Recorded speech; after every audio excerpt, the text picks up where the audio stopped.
Junie B, first grader. Jingle bells, Batman smells. P.S. So does May. Chapter 5, Elf Ladies. My head clunked down on my desk real hard. Mr. Scary read the name on my paper. I raised up and looked at him. Then I clunked back down again. Mr. Scary said to please knock off the clunking. He took my hand and he stood me up. Boys and girls, Junie B needs a little bit of help reading the name, he said. We'll be right back. Then quick as a wink, he hurried me into the hall and he closed the door. I crossed my mad arms at him. It's not fair, Mr. Scary. I hate that dumb name. I hate it, I said. My teacher snapped his fingers.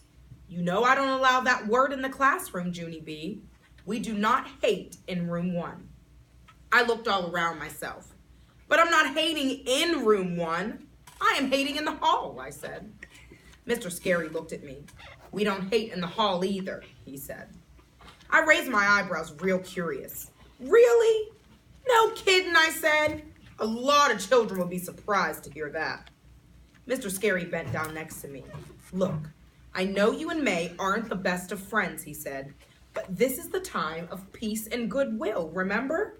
And being a secret Santa to someone you don't like is the truest form of goodwill there is. I stared at him. How do teachers come up with this stuff? Really, Junie B, he said, if you do something nice for May, you'll feel so proud inside. It will feel like a gift that you've given yourself. I kept on staring. Maybe they picked it up at teacher's school. After that, he ruffled my hair and he walked me back inside. Pretty soon, all of the children lined up at the door, and we followed Mr. Scary to the gift shop. The media center is down the hall and around the corner. There was a gift shop lady in an elf hat. Welcome, room 1, she said. Welcome to our holiday gift shop. She smiled at us with big white teeth. I'm the president of the PTO, she said. My name is Mrs. Hooks, but just for today, you can call me Elf Ellen. She looked all around. Some of you might know my son, Jeff. Jeff is a big 3rd grader. Roger raised his hand in the air. I know Jeff Hooks, he said. Jeff Hooks stole my milk money last year. Elf Ellen stood there frozen. Then she quick pointed across the room. Over there is Elf Wendy. Elf Wendy and I are here to help you with your gift selections. If you have any questions, please let us know. Roger waved his hand again. Did Jeff Hooks ever get punished for what he did? I reported him to the office, but I never got my money back. Elf Ellen squinted her eyes at him. I meant questions about the gift shop, she said. After that, she passed out lists with all the gift items on them, and she told us about the prices. Children, as you can see, each of our 5 gift tables has a number on it. The number 1 on the table matches the price of all the gifts on that particular table. She pointed. For example, all of the gifts on table 1 sell for $1, and all of the gifts on table 2 sell for $2, and the gifts on table 3 sell for $3, and so on. Does everyone understand? Sheldon raised his hand. What about the gifts on table 4, he said. How much do they go for? Elf Ellen sucked in her cheeks. Table 4 has a 4 on it, doesn't it? 4 means 4. They sell for $4. Sheldon nodded, very thoughtful. I see, he said. And table 5? Elf Ellen looked at Mr. Scary. Is he pulling my leg, she said. Mr. Scary grinned. Sheldon grinned too. Roger called out another question. Where's table 35 cents, he said, because that's how much Jeff Hooks still owes me. Is there a table 35 cents? Elf Ellen glared her eyes at Roger. Then she quick reached into her pocket and she gave him 35 cents. There, she said. Are you satisfied? After that, she took off her elf hat and she put it on the counter. And she said she's going on break. Roger smiled. Mr. Scary smiled too. Chapter 6, Giving. Elf Wendy clapped her hands together. She said it is time for us to browse around. Except for, please do not break the toys, and please do not eat the candy canes, and please do not blow our nose on the handkerchiefs. I skipped to table 2 real excited because I already saw something that I loved. Crayons! They got crayons, I said, very thrilled. I picked them up and looked inside. Look, look! The red has a sharp head, and greeny is not even a stubby. I breathed their new crayon smell. I would love, love, love to buy these things, I said. Just then, my friend Herbert pulled me over to table 1. Tattoos, tattoos, they've got tattoos, Junie B. And they really, really look real, he said. I did a gasp at those things.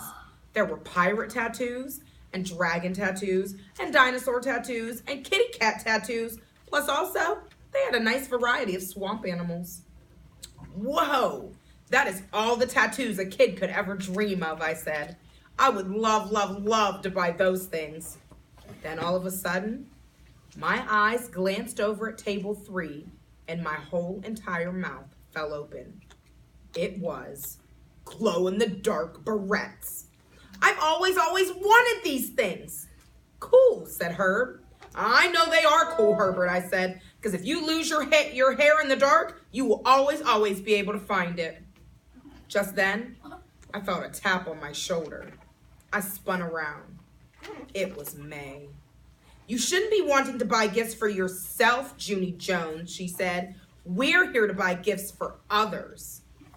I put my hands over my ears. Whoops, bad news, I can't hear you. May raised up her voice. It is nicer to give than receive, she shouted.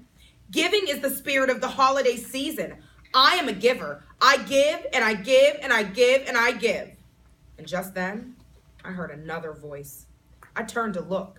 Mr. Scary was calling out some words to us, I think. Yeah, only I can't actually hear you. I've got my hands over my ears, I called back. He walked over to me and took my hands away. His face did not look happy. You two aren't having another problem, are you? He asked. I shook my head very rapid. Nope, no siree, no problem, I said. I was just being thrilled at all these gifts. That's all I was doing. May stood up real proud.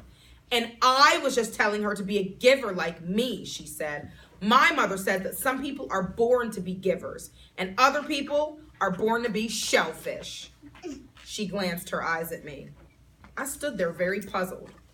Then I looked up at Mr. Scary. I don't even care for shellfish, I said. He did a little smile. He said May and I could browse some more, but to please keep our voices down.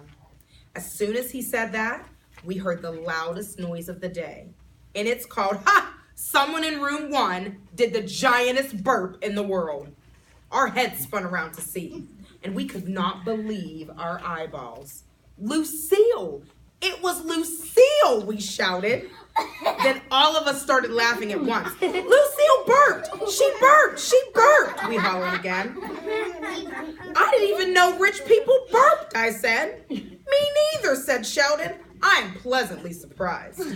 Lucille stamped her expensive foot. But I didn't burp! I didn't! She yelled. She held up a round toy in her hand. It looked like a beanbag, sort of. It was this thing, she said. This thing burped, not me. Lucille gave it a squeeze, and another giant burp. Room 1 laughed until our sides hurt. Even May was laughing. Plus, Mr. Scary was laughing too. A good burp can bring the whole world together, I tell you. Mr. Scary went to table 5, and he read us some information about that toy.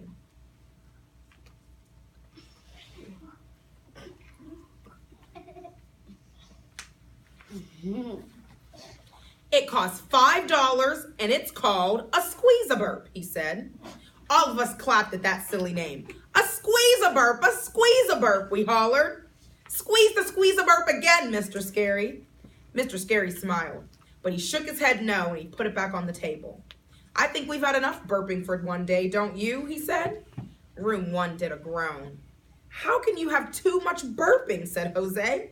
Burping is pure entertainment. Sheldon nodded.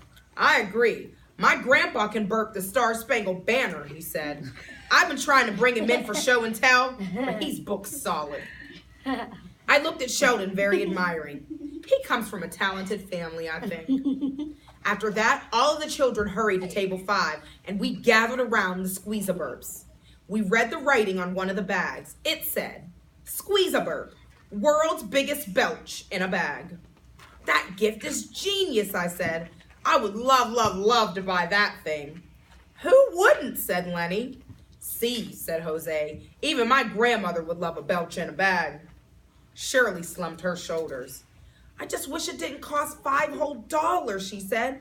$5 whole is a lot of money for a burp. Yeah, said Sheldon, except for my grandpa. Everyone in my family still burps for free. After that, all of the children walked away to browse some more. Only not me. I just kept standing there, because the Squeeze-a-burp was the funnest gift I ever heard of.